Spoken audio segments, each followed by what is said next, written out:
तो कहानी की शुरुआत आज से जस्ट 2 साल पहले होती है, जब मैंने पहली बार बैंग बैंग मूवी देखी थी ऋतिक रोशन की। उसमें वो जब सल्ट उतारता है ऐसे कटरीना कैफ के सामने, वो सीन देख के मुझे पहली बार लगा कि मुझको भी ऐसे मसल्स बनाने, मुझको भी ऐसी बॉडी बनानी है।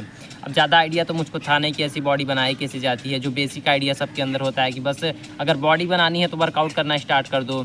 हाँ, कहीं तक ये बात सच भी होती है कि वर्कआउट करने से तुम्हारी बॉडी बन जाती है, लेकिन सिर्फ वर्कआउट करने से तुम्हारी बॉडी नहीं बन जाती। उसमें बहुत सारी अदर चीज़ें भी इन्वॉल्व होती हैं, लाइक तुम्हारी डाइट, तुम्हारी स्लीप, तुम्हारा टेस्टोस्टेरोन, तुम्हारे अंदर कितना मसल मास पहले से था, तुम एक्टोमॉर्फ हो, मीज़ोमॉर्फ हो, 50 तरीके की चीज़ें होती हैं, तुमको पता है। बट मुझको इतना आइडिया नहीं था। ये मूवी देखने के बाद, ये सीन देखने के बाद मैंने बस डायरेक्ट पुशअप्स करना, पुलअप्स करना, स्क्वाट्स करना और जो बेसिक होते हैं सिटअप्स शुटअप्स मारना स्टार्ट कर दिया। एंड उस समय मेरी बॉडी बहुत ज़्यादा लीन हो गई, मतलब इतनी ज़्यादा लीन कि कपड़ा उतारने में मेरे एब्स बिल्कुल विजिबली दिखते थे, लेकिन मेरे आर्म्स बिल्कुल पतले पतले हो चुके थे, मेरे नेक बिल्कुल पतला हो चुका था, बिल्कुल एकदम लो टेस्टोस्टेरोन, एक टिकटॉक बॉय जैसी लुक आ गई थी। और बहुत हद तक वो फिज़िक मेरे पास अभी भी है, बट वो सिर्फ कपड़े उतारने पे अच्छी दिखती है और फ़ोटो में अच्छी दिखती है। लेकिन बात करें अगर रियल लाइफ में, लोग तुमको देख करके अगर तुमको आई कांटेक्ट देते हैं कि तुम जिम जाते हो, कॉम्प्लीमेंट देते हैं, तो वैसा तुमको कॉम्प्लीमेंट इस फिज़िक के साथ नहीं देखने को मिलेगा। अब इस फिज़िक से तुमको उस वाले फिज़िक में जाना है जहाँ पे तुमको लोग कॉम्प्लीमेंट दें, तुमको बोलें कि भाई जिम जाते हो क्या, तुम्हारे चेस्ट को ऐसे टच करें तुम्हारे। तो ऐसी फिज़िक प्राप्त करने के लिए तुमको सबसे पहले बल्क करना पड़ेगा।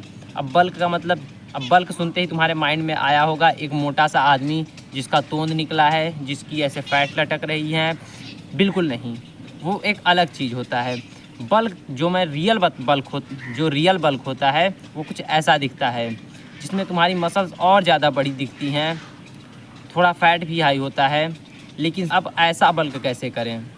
जो पहली चीज़ तुमको अंडरस्टैंड करनी है, बल्क का जो पहला रूल होता है वो होता है eat clean and eat a lot.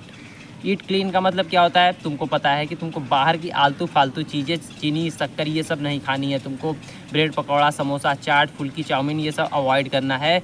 और जो घर का बना है, जो क्लीन है, क्लीन का मतलब यार कुछ भी, लाइक ये जो घास है ना, ये प्रकृति से भी बनी हुई है ना, डायरेक्ट मैंने तोड़ा है, ये बिल्कुल क्लीन है। तुम इसको खाओगे, आई डोंट नो, तो तुमको हाँ कोई साइड इफ़ेक्ट तो नहीं देखने को मिलेगा। पॉजिटिव साइन इसमें क्या है, माइक्रो न्यूट्रिएंट्स कौन सा है, उसका मुझको नहीं पता, लेकिन इसका नुकसान तुमको बिल्कुल भी नहीं देखने को मिलेगा। एट द सेम टाइम अगर तुम समोसा खाते हो, वो क्लीन नहीं है, वो पता नहीं कितने दिन के तेल से बना है, पता नहीं कितने दिन की सड़ी आलू से बना है, उसके बारे में तुमको नहीं पता है। प्लीज़, पहला रूल कि तुमको क्लीन खाना है। सेकेंड रूल, बहुत ज़्यादा खाना है, ईट अ लॉट। इसका मतलब जैसे तुम बॉडी बिल्डिंग करते समय तुम्हारी मसल्स कैसे बनती हैं? सिर्फ बाइसेप कर्ल मारने से बनती है, सिर्फ तुम्हारे पुशअप्स मारने से बनती हैं? नहीं, जब तुम अपने मसल्स को तोड़ते हो, जब बिल्कुल मसल बिल्कुल थक चुकी है, लेकिन बस वहाँ से तुम कहते हो बस एक और, ये जब करते हो तब तुम्हारी मसल बनती है। सेम है, तुम बल्क कब करते हो? ये नहीं कि मम्मी ने जितना खाना दे दिया उतना खा लिया, बस मैं बल्क कर रहा हूँ। नहीं, जितना दिया है, जब तुम्हारा पेट भर जाता है, उसके बाद फेलियर, जब तक यहाँ तक ना खा लो ना कि बस एक रोटी और, एक रोटी और, ये असली बल्क की स्टार्ट यहाँ होती है। जब तक ये बल्क तुमको टॉर्चर जैसा फील ना हो ना कि यार इससे अच्छा मुझसे वर्कआउट करा लो, इससे अच्छा मैं जिम चला जाता हूँ, प्लीज़ ये खाने की थाली मुझको मत दिखाओ। अगर तुमको आसान लग रहा है बल्क ना, कि हाँ बस खाना ही तो खाना है, तो ब्रदर तुम बल्क कर ही नहीं रहे हो।